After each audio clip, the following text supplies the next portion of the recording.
আমাদের মধ্যে অনেকেই হতাশ যে এরকম বাংলাদেশ কি আমরা চেয়েছিলাম কিনা। এখনো পাহাড়ে সংঘাত হচ্ছে, বিভিন্ন জায়গায় ধর্মীয় উপাসনালয়ে হামলা হচ্ছে।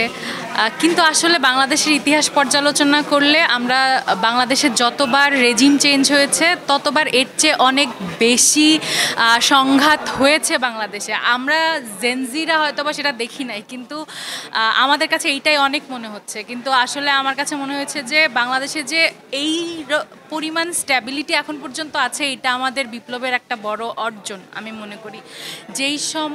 যে সমস্ত আমরা বিচ্ছিন্ন ঘটনাগুলো দেখছি, এগুলা একটা বিপ্লবের পর কিংবা একটা সাডেন সিস্টেম চেঞ্জ হওয়ার পরে এটা হওয়াটা আমি মনে করি যে স্বাভাবিক। কারণ আমাদের দেশের প্রশাসন ঠিকভাবে কাজ করছে না।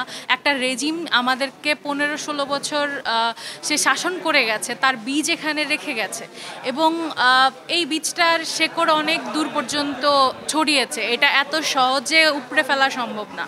তো এই আবার বহিঃশক্তির যেই তৎপরতা দেখতে পাচ্ছি আমি মনে করি যে পাহাড়ে যে ঘটনাটা ঘটছে এটার পিছনে বহিঃশক্তির হাত রয়েছে এবং আরও অনেক কারণ রয়েছে। তো সব কিছু মিলিয়েই আমাদের যেই দলীয় বিভিন্ন ক্ষোভ, মানুষের হিংসা পরায়ণতা ছাত্রদের প্রতি, ছাত্রদের নিয়ে মানুষ খুবই হতাশা দেখাচ্ছে এবং আজকাল দেখবেন যে ডিভাইড অ্যান্ড রুল গেম খেলা হচ্ছে প্রাইভেট এবং পাবলিক ইউনিভার্সিটির মধ্যে। তো এইগুলো আমার কাছে মনে হয় যে কিছু পক্ষ সবসময় থাকবে যারা সব কিছুকে বিতর্কিত করতে চাইবে। এদেরকে মানে তৃপ্ত করা কারোর পক্ষেই সম্ভব না। তো ভবিষ্যৎ বাংলাদেশ আমার কাছে মনে হয় যে এইভাবে যদি আমরা আস্থা হারিয়ে ফেলি, ছাত্রদের যদি সুযোগ না দেই, তাহলে হচ্ছে নতুন দল আসা সম্ভব না। তো আমরা একটা রেজিমে শাসন দেখেছি, আমরা যারা তরুণ আছি আমরা অন্য কোনো দলের শাসন দেখার সুযোগ পাই নাই। সে কারণে আমাদের উচিত যে সুযোগ দেওয়া। বাংলাদেশে যে রাজনৈতিক একটা শূন্যতা তৈরি হয়েছে, এই শূন্যতাটা পূরণ হওয়ার সুযোগ দেন। বাকি আমাদের তো ক্ষমতা আছে।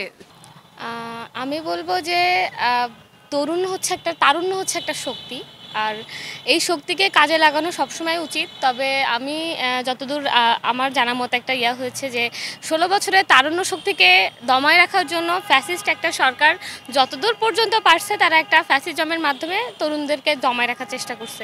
বাট আমরা চাচ্ছি যে এই বর্তমান সময়ে প্রধান উপদেষ্টা বা আমাদের বর্তমান উপদেষ্টা নেতৃত্বে বা আগামী প্রজন্মে যখন কোনো সরকার গঠন করবে, আমরা চাই তরুণ শক্তিকে কাজে লাগিয়ে তারা দেশের বিভিন্ন সেক্টরে উন্নয়নমূলক কাজ করুক, গঠনমূলক যুক্তিতর্কের মাধ্যমে দেশের সমস্যাগুলো সমাধান করুক, দেশের উন্নয়নে যতটুকু কাজ করা যায় তরুণদের সাথে নিয়ে, নতুন প্রজন্মকে সাথে নিয়ে কাজগুলো সমাধান করুক আর কি। প্রথমত আমি এমন একটা বাংলাদেশ চাইব যেখানে বৈষম্য থাকবে না এবং আমরা পূর্ববর্তী যে সমস্যায় পড়েছি ওই সমস্যা থেকে উত্তরণের জন্য যেসব রাজনৈতিক বন্দোবস্ত অথবা সংস্কার করা দরকার সেই সংস্কার করতে সফল হব এবং সেখানে আমাদের এই অন্তর্বর্তী সরকার, নাগরিক কমিটি, ছাত্র সমাজ যারা আছে সবাই ঐক্যমত্যে পৌঁছে এমন একটা সিস্টেমকে এস্টাবলিশ করবে যার মাধ্যমে পরবর্তীতে আমাদের একটা সফল বাংলাদেশ তৈরি হতে পারে। সেই ক্ষেত্রে আপনি কেমন মনে করছেন তরুণ প্রজন্মদেরকে নিয়ে কিভাবে আসলে আপনারা মানে এগিয়ে যাবেন বা তরুণ প্রজন্মদের ভূমিকাটা আপনারা আসলে কিভাবে দেখছেন? তরুণ প্রজন্মের ভূমিকা অবশ্যই আমাদের দেশের পক্ষে হবে এবং যেটা আমরা পূর্ববর্তীতে বা বর্তমান প্রেক্ষাপটে দেখছি, তরুণ প্রজন্ম আসলে দেশ নিয়ে খুবই চিন্তিত এবং তারা চাচ্ছে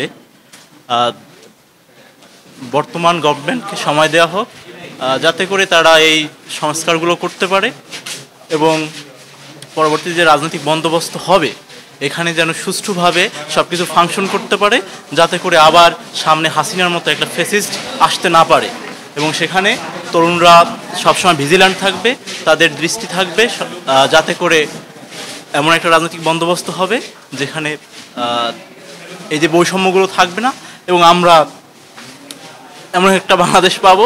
আসলে আমরা স্বপ্নের কথাই বারবার বলবো।